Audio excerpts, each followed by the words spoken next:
आप देख रहे हैं डार्क फाइल्स। तो चलिए बढ़ते हैं आज की इस कहानी की ओर।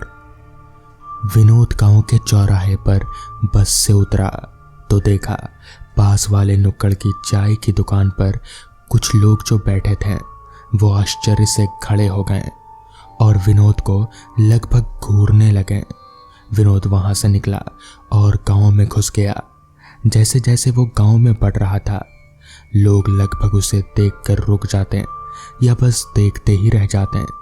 वो गुजरता हुआ अपने घर पहुंचा। घर पहुंचकर उसने अपनी माँ को आवाज लगाई। माँ ने जब आवाज सुनी तो भागकर बाहर आई और विनोद को गले लगा लिया।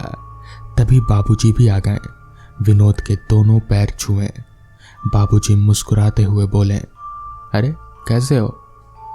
इस पर विनोद बोला, ठीक हूँ बाबूजी, आप बताइए। हम भी ठीक हैं, कुर्सी पर बैठते हुए। और बताओ कैसे आना हुआ? कैसे आना हुआ मतलब? मेरा घर है, मैं कभी भी आ सकता हूँ। अरे हाँ, घर तो तुम्हारा ही है, मगर। तभी माँ ने बीच में रोकते हुए बोली, अरे बस भी करिए, 8 साल के बाद आया है। आप भी ना सवाल लेकर बैठ गए। चल बेटा, हाथ मुंह धो ले, तेरे लिए कुछ बना देती हूँ। विनोद कमरे में चला जाता है। थोड़ी देर बाद तैयार होकर निकलता है और माँ से बोलता है, माँ मैं गांव में टहल कर आता हूँ, अभी आधे घंटे में आ जाऊँगा। इस पर माँ बोली, ठीक है, ज़्यादा बात मत करना किसी से, अब ये पहले वाला गांव नहीं रहा, जल्दी आ जाना। विनोद ठीक है बोलकर बाहर निकल जाता है। विनोद गांव में टहल ही रहा था और उसको सब कोई अजीब ही लग रहे थे। ना कोई किसी से बात कर रहा था और लोग नमस्ते भी डरते डरते कर रहे थे। तभी विनोद को बाबूजी अपने मोपेड पर आते दिखे। गाड़ी रोककर बाबूजी बोले, कहाँ घूम रहा है तू? यूं ही बस। क्या यूं ही बस? अभी अभी आया और घूमना शुरू? चल बैठ गाड़ी में। आप जाइए बाबूजी, मैं आ जाऊंगा। अरे बैठ, तेरे लिए सलाद के लिए खेत से ताजी मूली और सलगम लेने गया था। चल, तेरी माँ ने खाना बना दिया होगा। विनोद मोपेड पर बैठ जाता है। दोनों घर पहुंचते हैं। माँ खाना लगाती है और तीनों बैठकर खाते हैं। तभी विनोद बोलता है, माँ गांव कुछ अजीब सा हो गया है। इस पर माँ बोली, मैंने तो पहले ही कहा था, वो गांव नहीं रहा ये। इस पर विनोद बोला, शांत शांत से लोग, कोई कुछ बोलता ही नहीं है। इस पर बाबूजी बोले, अब सब लोग अपने काम से काम रखते हैं यहाँ। तू बता, हम हर 3 महीने में तुझसे मिलने वहाँ शहर आ ही तो जाते हैं, तो तुझे यहाँ आने की क्या ज़रूरत थी? इस पर विनोद बोला, अरे बाबूजी, लंबी छुट्टियाँ पड़ गई थी तो मैंने सोचा सरप्राइज़ दे दूँ आपको। इस पर माँ बोली, हाँ तो बेटा मौसी के यहाँ चला जाता, वहाँ तो जाता ही हूँ हर बार। कितना टाइम हो गया मुझे गांव में आए हुए, इसलिए चला आया। वैसे माँ, मुझे कोई भी जवान आदमी, मतलब कि मेरे दोस्त लोग कोई नहीं दिखे गांव में, सभी बूढ़े बूढ़े ही हैं। इस पर बाबूजी बोले, अरे गए होंगे कहीं। सुन, तो कल अपना बैग पैक कर लेना, मैं और तेरी माँ तेरे साथ शहर चलेंगे। वहाँ तेरी मौसी के यहाँ तेरी छुट्टियाँ बिताएंगे और हम उन लोगों से भी मिल ही लेंगे। इस पर विनोद बोला, पर बाबूजी, मैं यहाँ इतने दिनों के बाद आया हूँ और आप वापस से वहाँ जाने की बात कर रहे हो। इस पर बाबूजी बोले, खाना खाओ, अब ठंडा हो रहा है। विनोद मन महसूस कर खाना खाने लगा। विनोद 22 साल का लड़का है। वो तुकाराम और राधा की इकलौती संतान है। अच्छे भविष्य के लिए तुकाराम और राधा ने उसे केवल 8वीं कक्षा तक गांव में पढ़ाया। उसके बाद शहर हॉस्टल में भेज दिया। उसी शहर में राधा की बहन भी रहती है। पिछले 8 साल से वो शहर में ही है और छुट्टियों में अपनी मौसी के यहाँ जाता है। पर आज अचानक गांव चला आया था। खाना खाने के बाद विनोद अपने कमरे में गया और बिस्तर पर लेट गया। आधे घंटे बाद बाबूजी उसके कमरे में आए तो उसने आंखें बंद कर ली। तुकाराम को लगा कि वो सो गया है और वो लौट गए। तभी राधा ने कहा, सो गया क्या वो? इस पर तुकाराम बोला, हाँ सो गया। आपने शहर जाने की बात क्यों की? तुकाराम राधा को एक तरफ हटाते हुए बोला, यहाँ से हटो तब बताता हूँ। विनोद जगा हुआ था, उसे कुछ दाल में काला लगा। वो उठकर दीवार के पास खड़ा हो गया। तुम्हें नहीं पता, परसों वही बड़ी अमावस्या है जो साल में एक बार आती है। वैसे तो हर महीने आती है, मगर हमारे गांव के लिए साल में एक बार आने वाली बड़ी अमावस्या ज़्यादा भयानक है। और ये विनोद लंबी छुट्टी लेकर आया है। अगर उसे पता लग गया कि गांव में जवान लड़का कोई है ही नहीं और अकेला यही एक विनोद ही जवान लड़का है, तो वो तो इसे छोड़ेगी नहीं। इस पर राधा बोली, अरे हाँ, मैं तो भूल ही गई थी। इस पर तुकाराम बोला, इसलिए हमें यहाँ से निकलना होगा। आप ठीक बोल रहे हो। तभी विनोद सामने आ जाता है और बोलता है, क्या बात चल रही है ये?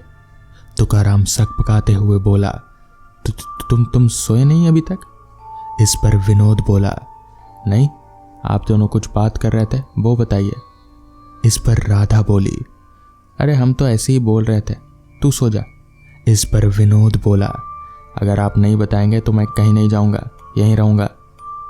तुकाराम कोई हल ना देखकर बैठ जाता है और बोलता है, अब अगर तुझे जानना ही है तो बताना तो पड़ेगा। इस पर राधा बोली, क्या बताइएगा उसे? इस पर तुकाराम बोला, वो बड़ा हो गया है राधा, उसको भी जानने का हक है, मुझे बताने दो।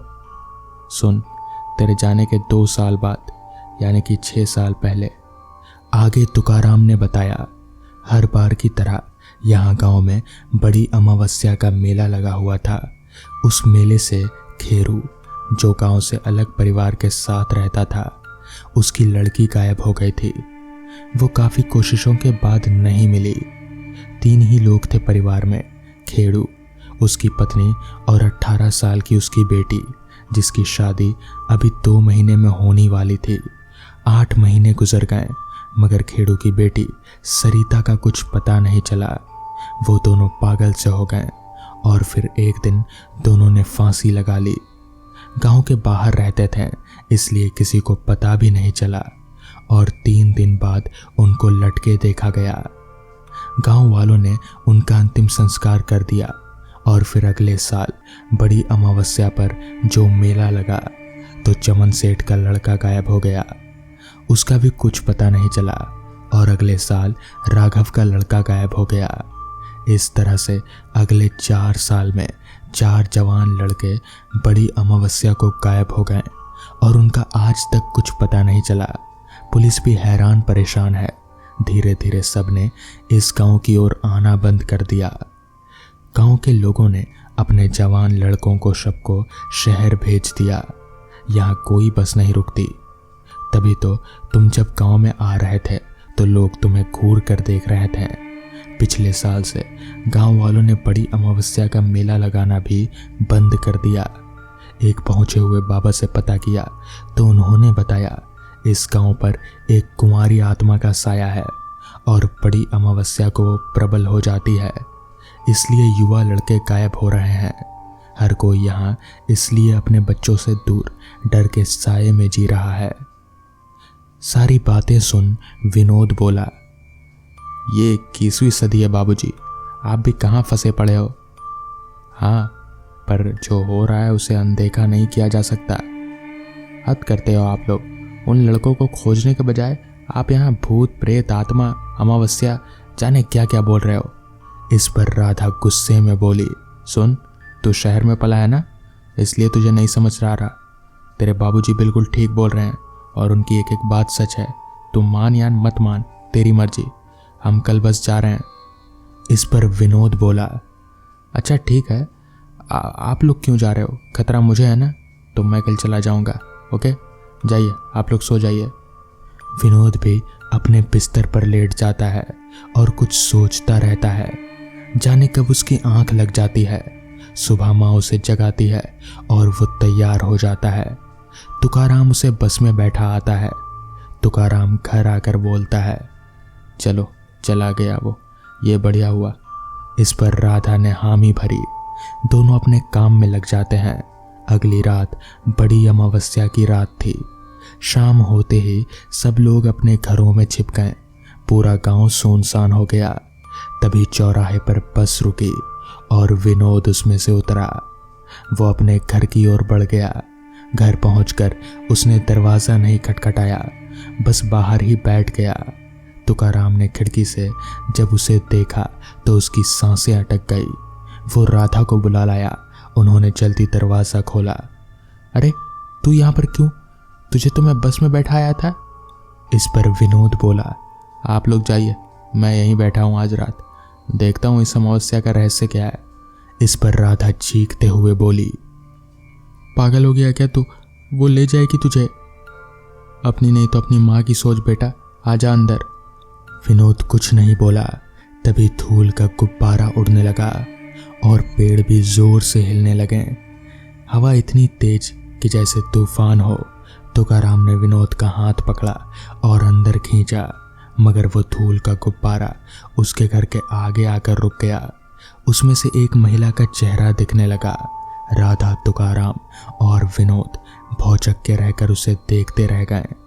देखते ही देखते वो धूल का गुब्बारा बड़ा हो गया और विनोद को घेरे में लिया और अगले ही पल विनोद वहां से गायब हो चुका था। तुकाराम और राधा बस सर पीटते रह गए। धूल का गुब्बार भी गायब हो गया। विनोद की आंख खुली तो उसने अपने आप को एक गुफा में पाया और पास ही कुछ हड्डियां बिखरी हुई थी और नर कंकाल लटके हुए थे। वो डर गया, उसके हाथ बंधे हुए थे। तभी एक लड़की, जिसके पूरे कपड़े फटे हुए थे और पूरे बदन पर चोट के निशान थे और खून भी रिस रहा था, उसकी ओर उड़ती हुई आई। विनोद डर के मारे पीछे हो गया और पीछे के पत्थर से टकराकर गिर गया। लड़की उसके ऊपर झुककर बोली, शादी हो गई तेरी? विनोद कपकपाते हुए धीरे से बोला, नहीं। लड़की बोली, मुझसे करेगा? विनोद का गला लगभग सूख चुका था, कुछ बोल नहीं पाया वो। इस पर लड़की बोली, बता, करेगा मुझसे? विनोद हकलाते हुए, जी कर लूंगा। इस पर लड़की बोली, इस हालत में भी कर लेगा जब मेरे साथ अनगिनत बार बुरा हुआ? विनोद की आंखें फटी रह जाती हैं। तभी लड़की बोली, चल तू भी इन लड़कों की तरह ही लटक के मरेगा, पर तू मेरा सच तो जान ले। जानना चाहता है या मार दूं तुझे? इस पर विनोद बोला, देखिए आपको जो करना है कर लेना, मगर मुझे इतना पता है कि मैंने आपका कुछ नहीं बिगाड़ा। इस पर लड़की ठहाका लगाते हुए बोली, तुझसे नहीं, तेरे पूरे गांव से नफरत है मुझे। आगे उस लड़की ने बताया, उस रात मेरे माँ पापा मेला देखने गए थे और वो चमन व राघव मुझे लेकर यहाँ से उठाकर ले आए। यहीं जहाँ तू बैठा है, यहीं मेरे साथ अनगिनत बार उन्होंने गलत किया, तब तक जब तक कि मैं बेहोश नहीं हो गई, और बेहोशी की हालत में भी वो लोग नहीं रुके। ये सब तब तक चलता रहा जब तक मैं मर नहीं गई। यहीं मेरी लाश छोड़ दी, जिसे जंगली जानवर खा गए, और मेरे माँ बाप जो मुझे खोज रहे थे उनको भी फांसी लगाकर मार दिया। वो बड़ी अमावस्या की रात इस गांव की सबसे आखिरी खुशहाल रात थी। ये 4 लड़के तो मुझे याद थे, इनको सबसे पहले सजा दी, मगर फिर गांव वाले ने जवान लड़कों को सबको भगा दिया। लेकिन आज तू मिला है, अब तू भी मरेगा। इस पर विनोद खुद को संभालते हुए बोला, मरने से मैं नहीं डरता, मैं खुद यहाँ आया हूँ। मेरे बाबूजी तो मुझे खुद गांव से बाहर छोड़ आए थे। मैं तो 8 साल के बाद इस गांव में आया हूँ। देखो सरिता, तुम्हारे साथ बहुत गलत हुआ है, पर तुमने सबको सजा दे दी। अब पूरा गांव तो जिम्मेदार नहीं हो सकता। इस पर लड़की कुर्राते हुए बोली, मेरा नाम कैसे जानते हो? इस पर विनोद बोला, बाबूजी ने बताया था, और यह भी कि तुम्हारी शादी होने वाली है। मैं तुमसे किसी भी हालत में शादी करने को तैयार हूँ। मुझे इन सब से कोई फर्क नहीं पड़ता, कब तक यह नफरत लिए भटकती रहोगी। इस पर सरिता बोली, तू इस गांव का नहीं है ना, इसलिए अच्छा है। और इतना कहकर वो अचानक से वहां से गायब हो गई। जिसके बाद विनोद वापस अपने घर आ गया और उस दिन के बाद से गांव में किसी भी जवान लड़के को वो सरिता नाम की लड़की नहीं उठाकर ले गई। तो दोस्तों, ये थी आज की कहानी। अगर आपको ये कहानी पसंद आई हो तो वीडियो को लाइक और चैनल को सब्सक्राइब करना ना भूलें। तो मैं आपका दोस्त आर्यन जल्द ही मिलूंगा आपसे ऐसी ही नई कहानियों के साथ। तब तक के लिए अपना ख्याल रखें।